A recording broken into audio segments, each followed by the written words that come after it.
Maximum weightage किसका है? C++ का। तो हमें 24 मार्क्स के क्वेश्चन पूछे जाएंगे। टेबल में टोटल नंबर ऑफ कॉलम्स को डिग्री कहा जाता है और टोटल नंबर ऑफ रोज को कार्डिनिटी बताते हैं। तो अपन को क्या करना है? सॉर्टिंग का मतलब असेंडिंग ऑर्डर, मतलब छोटा पहले, फिर उससे बड़ा, फिर उससे बड़ा, उससे बड़ा। क्योंकि इनलाइन कीवर्ड यूज करेंगे, जब भी इनलाइन की बात आएगी तो इनलाइन कीवर्ड यूज करेंगे। हेलो स्टूडेंट्स, तो आज हम देखेंगे NOS का कंप्यूटर साइंस का क्लास 12 का पेपर का टिप्स एंड गाइडेंस। हमारा पेपर कोड है 330 और पेपर की डेट है हमारी 30 अप्रैल 2026।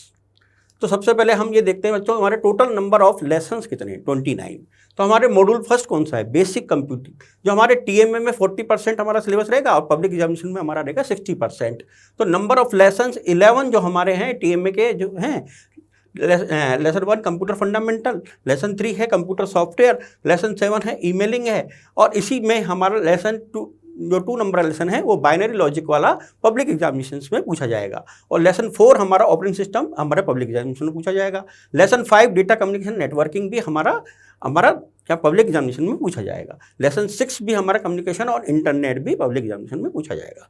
तो हमारे ऑफिस ऑटोमेशन सेकंड मॉड्यूल है। तो लेसन 11 क्या? 11 में ओपन सोर्स हमारा TMA में आ गया, और इसका लेसन 8, 9 और 10 digital documentation, spreadsheet, digital presentation public examination में आ गए। फिर थर्ड मॉड्यूल है हमारा प्रोग्रामिंग इन C++। तो इसमें लेसन 12 और 13 introduction to C++, basic concepts और ओप्स हमारा TMA में आ गया, और पब्लिक एग्जामिनेशन में हमारा लेसन 18, 19, 20 और 21, जिसमें classes and objects with constructor, destructor, inheritance और क्लासेस और पॉइंटर और फाइल्स वाला लेसन पूछा जाएगा। हाँ, तो अपना मॉड्यूल नंबर 4 है डेटाबेस कंसेप्ट वेब डिजाइनिंग, जिसमें अपना TMA में 40% में क्या आएगा? Lesson 12 fundamental of data structure, और lesson 26 new trends in computing, और पब्लिक एग्जामिनेशन में हमारा आएगा database management system, lesson 23, lesson 24 web designing HTML, lesson 25 inserting images and list in web pages, और हमारा 5th टॉपिक में प्रोफेशनल स्किल्स में आएगा lesson 27 project management skills, lesson 28 में इंटर्नशिप स्किल्स, लेसन 29 में प्रोफेशनल कम्युनिकेशन स्किल। इस प्रकार हमारे total lesson for tutor mark assignment, मतलब TMA में हमारे रहेंगे 14, और लेसन फॉर पब्लिक एग्जामिनेशन हमारे एग्जाम में रहेंगे 15। इस प्रकार ये 29 लेसन्स का अपने पास टोटल देखना है। तो वेटेज और ऑब्जेक्टिव्स में हमारा क्या है? नॉलेज बेस पे हमारे 12 मार्क्स के क्वेश्चन पूछे जाएंगे बच्चों, और अंडरस्टैंडिंग के 18 मार्क्स के, और एप्लीकेशन में 30 मार्क्स के। तो टोटल हमारे 60 मार्क्स का पेपर होगा। और टाइप्स ऑफ क्वेश्चंस के बारे में बात करते हैं, तो ऑब्जेक्टिव 1 मार्क्स का MCQ क्वेश्चन है हमारे 12, और ऑब्जेक्टिव टाइप 2 मार्क्स के क्वेश्चन आएंगे 3, और ऑब्जेक्टिव टाइप 2 मार्क्स के 1 मार्क्स के 12 क्वेश्चन होंगे, और हमारे वेरी शॉर्ट आंसर के 2 क्वेश्चन, आपने 8 क्वेश्चन। तो हमारे शॉर्ट आंसर कितने हुए? 3 नंबर के 2 क्वेश्चन, और लॉन्ग आंसर के 4 नंबर के 2 क्वेश्चन। तो टोटल हमारे क्वेश्चन हो गए 39, और इस प्रकार हमारा 60 नंबर्स का पेपर होगा।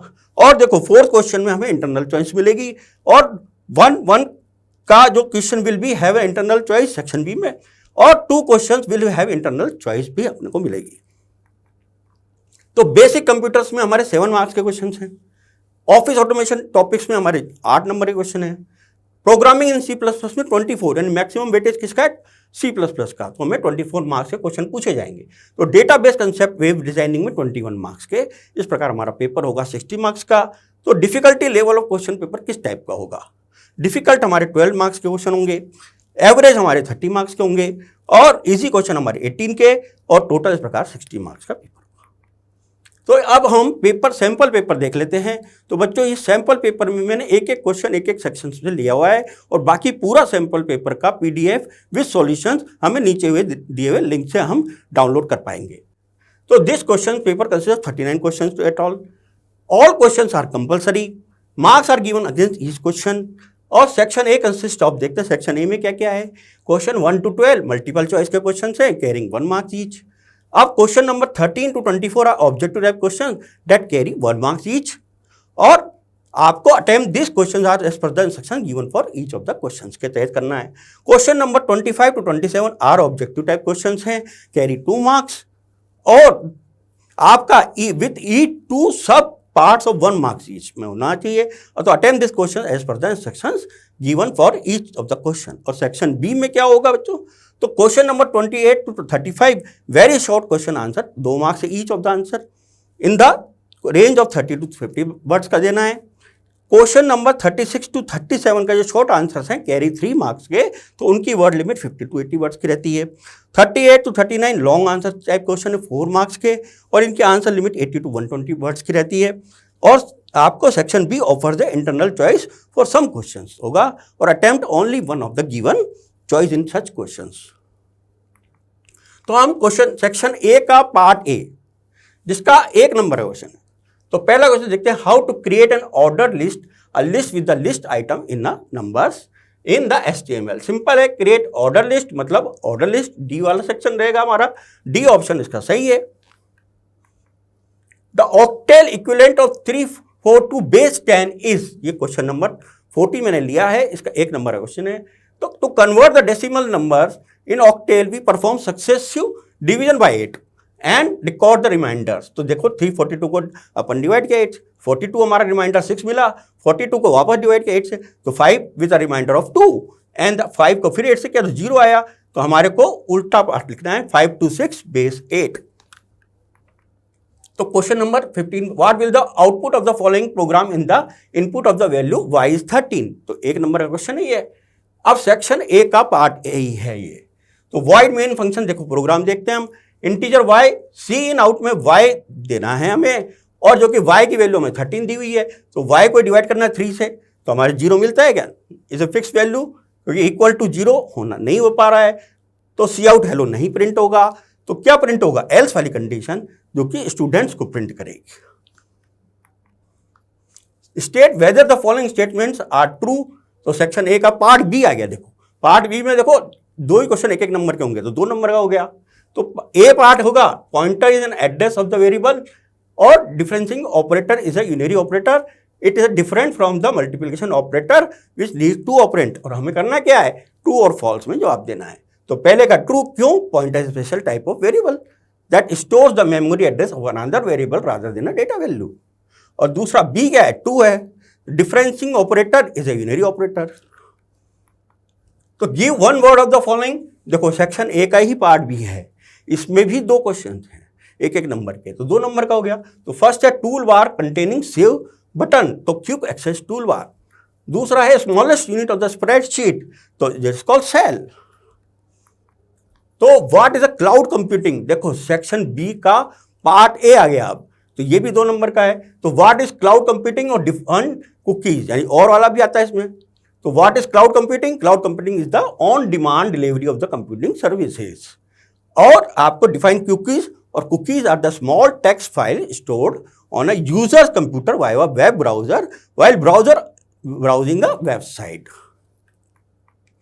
तो देखो डिफाइंड डिग्री ऑफ रिलेशन, इसका सेक्शन बी का पार्ट ए वही 2 नंबर, तो अलग अलग दिया हुआ है, डिफाइंड डिग्री ऑफ रिलेशन और what is the cardinality of the relation table. तो बच्चों डिग्री क्या होता है, टोटल नंबर, टेबल में टोटल नंबर ऑफ कॉलम्स को डिग्री कहा जाता है, और टोटल नंबर ऑफ रोज को कार्डिनिटी बताते हैं। क्वेश्चन अगला है, define the following terms any two. देखो यहां पे आ गया आपका ऑप्शनल, तो सेक्शन बी का पार्ट ए, ये भी 2 नंबर का। तो चला, पहला है कंस्ट्रक्टर और दूसरा है फंक्शन ओवरराइडिंग, और तीसरा लोकल वेरिएबल, और फोर्थ इज ग्लोबल वेरिएबल। तो देखो कंस्ट्रक्टर क्या होता है, constructor is a special member function of a class that is automatically executed when object of that class is created. और आपका फंक्शन ओवरराइडिंग क्या होता है, function overriding occurs in object oriented programming when a subclass provide a specific implementation for a method that is already defined in the superclass. This allows the child class to modify or extend the behavior of that method while keeping the same name and signature. तो अगला देखो local variable क्या होता है, local variable हमेशा inside the specific function में declare किया जाता है, और ग्लोबल वेरिएबल हमेशा फंक्शन के बाहर ही डिक्लेयर किया जाता है। Create a web page using the following instructions. तो देखो सेक्शन बी का पार्ट भी आ गया। अब क्वेश्चन नंबर, ये 3 नंबर वाले क्वेश्चन आ गए। तो 3 नंबर वाले क्या है, लार्जेस्ट हेडिंग HTML इमेजेस के लिए लिखना है, और क्या करना है, create a web page using the following instructions. तो paragraph HTML images are defined with the image tag से बताना है, और insert image sample dot JPG with alternate text CS, आपका CS सैंपल बताना। तो question paper CS sample paper having width of 100 and height कितनी है 150। तो fulfil the instruction provided we can use the HTML code. This includes the H1 tag for the largest heading. तो largest heading के लिए कौन सा tag use होता है H1। तो टैग फॉर द पैराग्राफ मतलब P tag and the image के लिए IMG टैग यूज करेंगे स्पेसिफिक एट्रीब्यूट के साथ। तो सबसे पहले डॉक्यूमेंट टाइप HTML को लिखना है, फिर HTML वाला टैग देना है, फिर हेड टैग देना है, फिर टाइटल CS क्या लिखना था, टाइटल में क्या लिखना था CS सैंपल पेपर, और स्लैश से टाइटल वाला टैग को बंद करना है, और जिस टैग को ओपन करेंगे उसको बंद भी करेंगे। तो यहाँ पर हेड भी ओपन था तो हम यहाँ पर स्लैश हेड से बंद कर दिया। फिर बॉडी के अंदर क्या लिखना है H1 HTML इमेजेस, और images are defined with the image tag से करनी थी, और पैराग्राफ इमेज और सोर्स क्या है sample.jpg। तो ये alternate CS sample question paper हो गया, और विड्थ हमने बतानी थी 100 और हाइट 150। तो बॉडी अपन ने बंद कर दी और HTML प्रोग्राम भी स्लैश से बंद कर दी। अब देखो सेक्शन बी का part B, define the following any three मतलब 5 दिया हुआ है, इनको 3 को कोई को बताना है। तो की है, प्राइमरी की है, कैंडिडेट की है, फॉरेन की है, अल्टरनेट की है। तो सबसे पहले अपन पता करते हैं कि की क्या कहता है। In relation database keys are used to identify the rows and establish the relationship between the tables. Here are definition of the 4 of the option. First is primary key. तो प्राइमरी की क्या है, स्पेसिफिक कॉलम बोल सकते हैं इसको, that a unique identify each row in a table.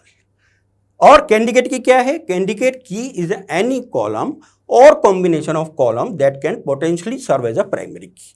और foreign की क्या है, फॉरेन की में हमेशा ध्यान रखना है कि अपने को 2 टेबल की जरूरत पड़ती है। तो foreign key is a column in 1 table that refers to the primary key in another table. और alternate key is a candidate key that was not chosen to the primary key. If a table has a multiple candidate keys, one becomes the primary key and the remaining is called alternate key. तो section B का अपन part सी देख लेते हैं। Part सी में क्या है, right a function दिया हुआ है, यानी यूजर डिफाइंड फंक्शन दिया हुआ है, sort bubble to sort array दिया हुआ है, एरे दिया हुआ है। विथ एरे को कैसे शो करते हैं अपन, स्क्वायर ब्रैकेट से। विथ एन एलिमेंट्स, तो 4 नंबर का क्वेश्चन है। Consider the elements of the array given below, show the passes after each iteration or sort the elements using bubble sort, और elements are 12, 5, 15 और 23 और 7। Bubble sort में क्या करते हैं, आपने नियरेस्ट 2 एलिमेंट्स को कंपेयर करते हैं। तो अपन को क्या करना है, सॉर्टिंग का मतलब असेंडिंग ऑर्डर, मतलब छोटा पहले, फिर उससे बड़ा, फिर उससे बड़ा, उससे बड़ा, और इसका ही हमें प्रोग्राम लिखना है। तो देखो wide sort bubble, integer a array ले लिया, इंटीजर एन, इंटीजर आई, और आई को फॉर लूप में लगाया। तो इनिशियलाइजेशन, टेस्ट कंडीशन और इंक्रीमेंट वाला पार्ट जुड़ा। इसी तरह जे के लिए करेंगे, और आपको स्वैपिंग करनी पड़ेगी, क्योंकि क्या होगा, एक वेरिएबल अपने को लेना था इंटीजर ए और इंटीजर एन में, तो उस वेरिएबल के अंदर स्वैपिंग होगी। तो इंटीजर टेम्परेरी एक वेरिएबल ले लिया और इंटीजर जे को j+1 में किया, और j+1 टेम्परेरी वेरिएबल में किया। तो इसको देखो टेबल से समझ सकते हैं। इनिशियल एलिमेंट्स ले लिया 12, 5, 15, 20, 30। तो देखो 12 और 5 दिया हुआ था, 5, 23 और 7। तो पास एक बार अपन ने लूप चलाया तो 12 और 5 आया, तो 5 और 12 देखो, 5 पहले आ गया, 12 बाद में आ गया। फिर पास 2 में फिर 5, 12, तो 5, 12 और 7, 15 हो गया, फिर 15, 23 हो गया। और फिर अगला लूप चलाया तो 5, 7, 12, 15, 23 चला गया। और फिर अगला लूप चलाते हैं तो 5 से 9 स्वैप कर पाएगा, क्योंकि 5 छोटा हो गया, 7 उससे बड़ा, 12 उससे बड़ा, 15 उससे बड़ा, 23। तो ये सॉर्टिंग अपन को रिजल्ट मिल चुका। तो सेक्शन बी में पार्ट सी देखते हैं। सी आपका C++ program cube using inline function देखना था अपने को। तो एन इनलाइन फंक्शन को यूज करते हुए अपने को प्रोग्राम बनाना है। Is a request to compiler to replace the function call and the actual code of the function to save the overflow of the function call. तो देखो C++ का प्रोग्राम है, तो हैश इंक्लूड IOStream अपन को header file लिखनी होती है using name space standard. तो इनलाइन फंक्शन करना है, तो double data type cube function ले लिया, और $n और रिटर्न, क्योंकि इनलाइन कीवर्ड यूज करेंगे जब भी इनलाइन की बात आएगी, तो इनलाइन कीवर्ड यूज करेंगे, और फंक्शन हमारा रहेगा डबल क्यूब $n से, और रिटर्न n × n, यानी क्यूब का मामला था। तो अपन को मेन फंक्शन में क्या करना है, $m को बताना है, और सी आउट में क्या करना है, enter number of find is cube, कोई भी नंबर देना पड़ेगा, उसका क्यूब लेना पड़ेगा। और सी इन में जो अपन को नंबर देना है, तो अपन को सी आउट में क्या मिलेगा, the cube of the number और इज नंबर एन। तो इस प्रकार रिटर्न 0, तो फंक्शन एक्स और एक्स की क्यूब का हमारे को ये प्रोग्राम खत्म। तो थैंक्स बच्चों, मैं आशा करता हूँ कि आपका पेपर बहुत बढ़िया होगा और हमको इसका सैंपल पेपर का पूरा सॉल्यूशन विद PDF नीचे दिए हुए लिंक पर भी मिलेगा।